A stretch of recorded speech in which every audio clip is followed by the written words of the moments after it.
અચાનક વરસાદની વાતાવરણ થવાનું હતું. એના પહેલા જ 2 દિવસ 3 દિવસ પહેલા મારા મેસેજ આવી ગયો કે ભાઈ આ પ્રકારના વાતાવરણ થવાનું છે અને તમારા પાકમાં લેટ બ્લાઇટ અને અર્લી બ્લાઇટ આવવાની બહુ સંભાવના છે. તો તમે અત્યારથી આ પ્રકારની દવાનો છંટકાવ કરી દો, જેથી કરીને હું એ દવાની છંટકાવ કરી દીધો તો હાલ હું મારા પાકને સુરક્ષિત માનું.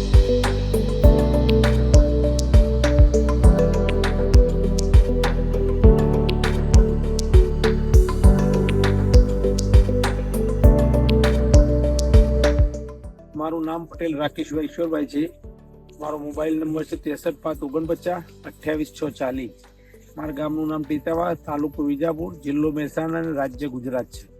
કોન્ટ્રાક્ટ ફાર્મથી આઈફોન કંપનીથી ફાર્મ બટાકાનું વાવેતર કરું છું. જ્યારથી હું ક્યારો નામનું ડિવાઇસ લગાવ્યું છે ત્યારથી અત્યાર સુધી પાણીની જે પાકમાં આપવાનું હોય છે તે નિયમિત મુજબ આપી શકાય છે. મુજબ જ્યારે પાણીની જરૂરિયાત હોય ત્યારે મેસેજ આવી જાય છે કે ભાઈ તમારે પાણીની જરૂરિયાત છે તો પાણી આપો. તો હું પાણી આપું છું, જેનાથી કારણે પાણીની પણ બચત થાય છે અને અતિશય પાણી પણ પાકમાં આપતું નથી, જેથી કરીને અતિશય આવવાનું પ્રમાણ પણ ઓછું રહે છે અને પાણીની બચત પણ થાય છે. ક્યારો જ્યારથી લગાવ્યો છે ત્યારથી મને ખ્યાલ આવવા માંડ્યો છે કે પોષક પાકમાં કયા કયા તત્વોની જરૂરિયાત હોય છે. જ્યારે પણ તત્વોની જરૂરિયાત હોય ત્યારે મેસેજ આવી જાય છે, મોબાઈલની એપમાં ડાઉનલોડ કરેલી છે તો એમાં મેસેજ આવી જાય છે કે ભાઈ તમારા પાકની અંદર આ પ્રકારના પોષક તત્વોની જરૂર છે અને આ કન્ટેનના જરૂર છે. તો એ કન્ટેન વાળા પોષક તત્વો હું એડ કરી અને આપી દઉં છું. એટલે એ જે જરૂરિયાત વાળા પોષક તત્વો પણ પાકને મળી રહે છે, જેથી કરીને પાકની ગુણવત્તા, પાકનો વિકાસ, પાકના બધી રીતે સવલત રહે છે. પાકમાં એમ સારો એવું પાકનું ઉત્પાદન મેળવી શકાય છે. ક્યારો ડિવાઇસથી બીજો એક મોટો ફાયદો છે કે જ્યારે પણ વાતાવરણ ખરાબ થવાનું હોય એના થોડા સમય પહેલા, કહેવાનો મતલબ હમણાં 26-27 તારીખે અચાનક વરસાદની વાતાવરણ થવાનું હતું. એના પહેલા જ 2 દિવસ 3 દિવસ પહેલા મારા મેસેજ આવી ગયો કે ભાઈ આ પ્રકારના વાતાવરણ થવાનું છે અને તમારા પાકમાં લેટ બ્લાઇટ અને અર્લી બ્લાઇટ આવવાની બહુ સંભાવના છે. તો તમે અત્યારથી આ પ્રકારની દવાનો છંટકાવ કરી દો, જેથી કરીને હું એ દવાની છંટકાવ કરી દીધો તો હાલ હું મારા પાકને સુરક્ષિત માનું છું. અને આ જ પ્રકારનું ઉપયોગ હું બીજા ખેતરમાં પણ કરું છું તો એનો ફાયદો મને ત્યાં પણ મળ્યો. ભલે ત્યાં ડિવાઇસ લગાવ્યો નથી પણ ત્યાં પણ મને એ પ્રકારનો ફાયદો મળ્યો.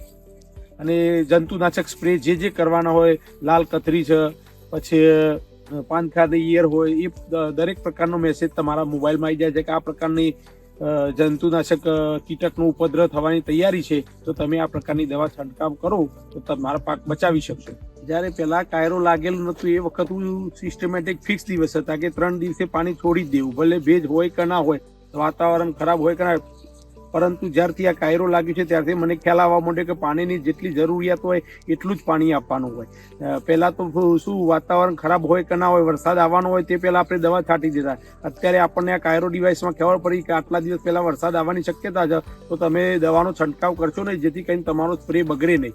જ્યારે અત્યારે મને ખ્યાલ આવવા માંડ્યો કે આ ડિવાઇસમાં જોઈ ચેક કરું છું કે આટલા દિવસની અંદર વરસાદ નથી તો હું દવાનો છંટકાવ પણ કરી શકું છું, જેથી કરીને મારો ફૂગનાશક દવાનો વ્યય પણ ના થાય. પહેલા તો મને એમ હતું કે જે શિડ્યુલ મળતા એ શિડ્યુલ પ્રમાણે જ ઉપયોગ કરતા, પણ જ્યારથી આ કાયરો લગાવેલું છે ત્યારથી મને ખ્યાલ આવવા માંડ્યો કે એમના શિડ્યુલ વાઇઝ, સ્ટેજ વાઇઝ, અવસ્થા મુજબ એમને ફોર્મેટ આપેલું છે કે આ વસ્તુ લગાવવાની, આ છંટકાવ કરવાનો, એ કાયરોમાં બતાવી જ દે છે તમને સ્ટેજ વાઇઝ. એમ કે એના પછી કાયરો લગાવ્યા પછી જે પ્રકારની જે સ્ટેજ વાઇઝ ટ્રીટમેન્ટ કરવામાં આવી એનાથી મને અત્યારે હાલ બલ્કિંગ પણ સારું બેઠું છે, પાકની અવસ્થા પણ સારી દેખાય છે, એનો વિકાસ પણ સારો છે, નીચે ટ્યુબર પણ સારી માત્રામાં બેઠા છે, 3 થી 4, 4, 5, 5, એ પણ ફાયદો છે.